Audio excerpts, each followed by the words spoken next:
When I was first diagnosed with cancer, I thought it was the end of everything.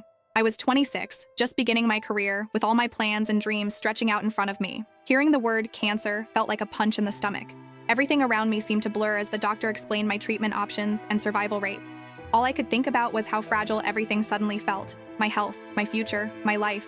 The treatments were grueling. Chemotherapy felt like having my body and mind stripped away, bit by bit. My hair fell out in clumps, and I was constantly exhausted. I had to leave my job and move back in with my parents. There were days I barely recognized myself in the mirror, my body weakened and unfamiliar. But there were also moments of quiet resilience. Friends would bring me books to read, or flowers, and my parents sat with me during every treatment, patiently distracting me with old family stories.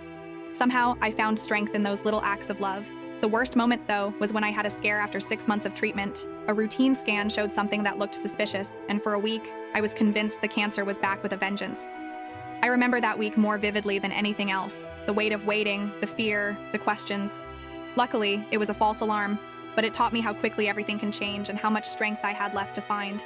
Surviving cancer was like emerging from a long, dark tunnel. Life afterward was brighter but scarier. I didn't take things for granted anymore, but I also worried more. Every little pain or odd feeling made me nervous, and I jumped straight to worst-case scenarios. But I also learned how resilient the human spirit is and how healing is both physical and mental. Today, I'm 2 years in remission, back at work, and even went back to school to finish a degree I'd put on hold. I feel different now, more cautious but also more grateful. Cancer changed me forever. It took me to my lowest point and showed me how strong I really am. I still feel fear and doubt sometimes, but I also know I've already faced down my worst nightmare. If I could do that, I feel like I can handle whatever comes next.